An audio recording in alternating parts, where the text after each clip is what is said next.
শহর এলাকায় একটি অ্যাপস ব্যবহার করে আপনি যে কোনো সময় ওই অ্যাপস ব্যবহার করে আপনি নিকটবর্তী কোনো রাইডারকে আপনি কল করতে পারেন, সেই ইনস্ট্যান্ট আপনাকে পিক করবে যেখান থেকে আপনি চড়েন। এটা হলো শহরের কালচার, কিন্তু গ্রামে এই কালচারটা তৈরি হয়নি।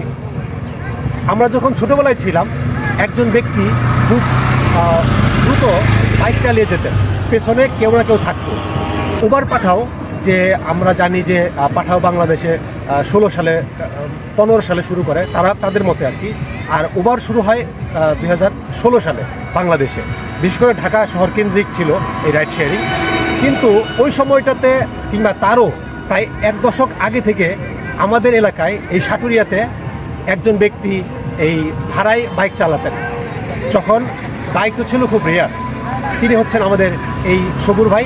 উনি সাটুরিয়ার একজন মানুষ এবং প্রায় 2 দশক ধরে এই ভাড়ায় বাইক চালাচ্ছেন, এমনকি গ্রাম এলাকায় যেখানে 20 বছর আগে হয়তো বাইকও খুব রেয়ার ছিল, বাইক মানুষ চড়তেও ভয় পেত বা বাইক সম্পর্কে সচেতনতা ওরকম ছিল না, তখন থেকে আসলে আমাদের সবুর ভাই এই রাইড শেয়ারিং শুরু করেছেন।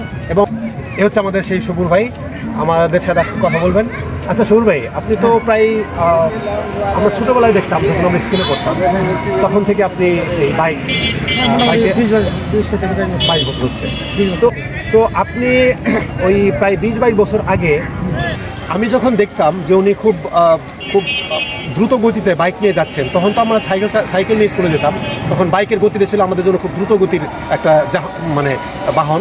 তো মনে হতো যে উনি খুব সুন্দর করে খুব ভালো বাইক চালান এবং আমাদের এলাকায় মোটামুটি অনেক সুনাম আছে যে অনেক দারুণ একটা বাইকার। কিন্তু আচ্ছা, আপনি কি কখনো এই অ্যাক্সিডেন্টের শিকার হয়েছিলেন বা অ্যাক্সিডেন্ট হয়েছিল আপনার গাড়ি? না, ওই যে ওই নতুন চালক রাত্রে সে লাগেছিল একটা হুন্ডাই না, আপনার সাথে লাগাই দিয়েছিল? সেও বাইকার ছিল? হ্যাঁ, বাইকার ছিল। আমার বাম পাশে এসে লাগিয়ে দিয়েছে, পুরো দোষ। কি কোনো ক্ষতি হয়েছিল আপনার? আমার হলো এই ডাঙাতে হাড় ভাঙছিল। হ্যাঁ, পরে 4 মাস বসেছিলাম এটার জন্য। আর ওই বাইর বুকে চাপ ছিল, পরে সাথে হাসপাতালে ভর্তি করলো। ওই সময় পাশাপাশি পরে আবার কালামপুর নিয়ে গেলো। ওই সময় আপনার বাইক চালানো বন্ধ ছিল? হ্যাঁ, মানে 4 মাস পর আবার বাইক দিচ্ছি। জীবন আর গাড়ি চালাইতে হবে না, যে অবস্থা হয়েছি। আচ্ছা, আল্লাহর মধ্যে আবার চালানো শুরু করলেন। কত সালের দিকে? এটা আমার হয়তো মনে নেই। ঠিক আছে, সবচেয়ে ভালো সময় কখন ছিল? কি আগে খুব ভালো ইনকাম করতেন না এখন ভালো ইনকাম করেন?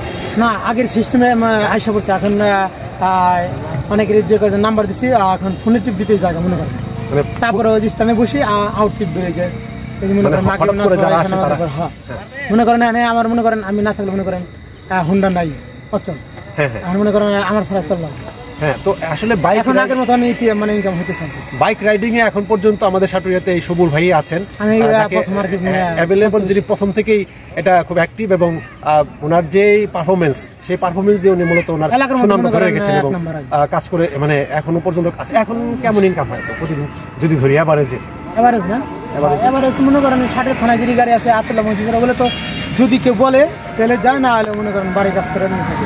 আর এভারেজে মনে করেন ফালে এসে বাড়ি কাজ কাম করে টুকটাক মনে করেন 500 টাকা খরচ বাদে, তাহলে মনে করেন প্রতিদিন 1000 পাইলে 500 থাকে, 1200 হলে 600 থাকে, 1400, 1600, 1800 এরকম থাকে।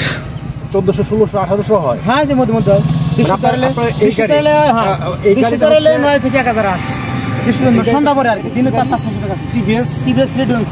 আচ্ছা, টিভিএস রেডিয়ন্স গাড়ি, এটা প্রায় নতুন অবস্থায় যে গাড়িটি বলা হয় যে প্রায় 60 কিলোমিটার যায় 1 লিটার তেলে। এখানে তো জানা আমার বলে দিচ্ছি 50, কিন্তু এটা অনেক শক্তিশালী গাড়ি তো 50 জানা। আমি সেদিনকে 1 লিটার মাপ করলাম, 1 লিটার 40-এর মতো যায়। আচ্ছা, এত 1 লিটার 40-এর মতো যায়, মানে ফুয়েল ফ্রেন্ডলি, যেটা দিয়ে হয়তো মানে রাইড করা যায়, মানে যদিও ভাড়া একটু বেশি দিয়ে এখানে চড়তে হয়, কারণ এটা যেহেতু প্রাইভেট একটা মানে ট্রান্সপোর্ট হিসেবে ব্যবহার করে যারা ভাড়া করে আর কি, দিনের জন্য ভাড়া করেন। আপনি কীভাবে মানে টিপগুলো দেন কীভাবে? ইনস্ট্যান্ট নাই যে থমুক যাই যাবো, নাকি দিনের মতো আপনাদের ভাড়া নেই? না, এটা হলো মনে করেন দূরত্ব বিষয়। হয়তো আমাদের গ্রাম পরিসর 7 কিলো 60 থেকে 7 কিলো ভাড়া হলো, নির্মস্ত 100 টাকা, আবার করাল সময় লাগলো, মানে নির্মস্ত 100 টাকা কমে কোনো টিম নাই হুন্ডা। রাত্রে গেলে 150, পাকড়ে 200, এরকম দূরত্ব বেশি। আর সন্ধ্যা পরে যদি নাগরপুর যায় তাহলে নাগরপুর 500 টাকা নামে দেশি। আচ্ছা, কত দূরত্ব সর্বোচ্চ জানা? কত কত? আমি আর মনে করেন আমি একবার ইন্টারন্যাশনাল, আমার যদি ভালো প্যাসেঞ্জার হয় যে কোনো জায়গায় যেতাম রাজি। গাড়ি কাগজ আছে, আমার ড্রাইভিং লাইসেন্স করা আছে সব করা। হ্যাঁ, ভালো লোক থাকলে তার সাথে আমি যে কোনো জায়গায় যাওয়ার সমস্যা নেই।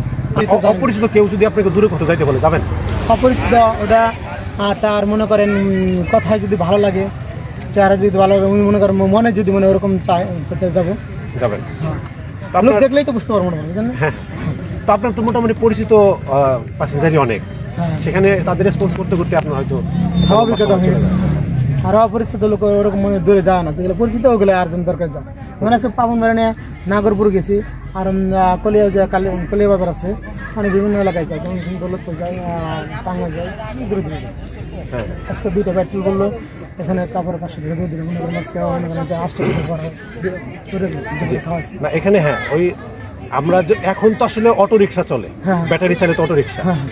আপনার এটা আপনি কখনো কি মনে হয়েছে যে আমি একটা প্রাইভেট কার কিনি বা একটা পাবলিক ট্রান্সপোর্ট কিনি যেটা ড্রাইভ করবো, এরকম কখনো মনে হয়েছে না আপনার কাছে?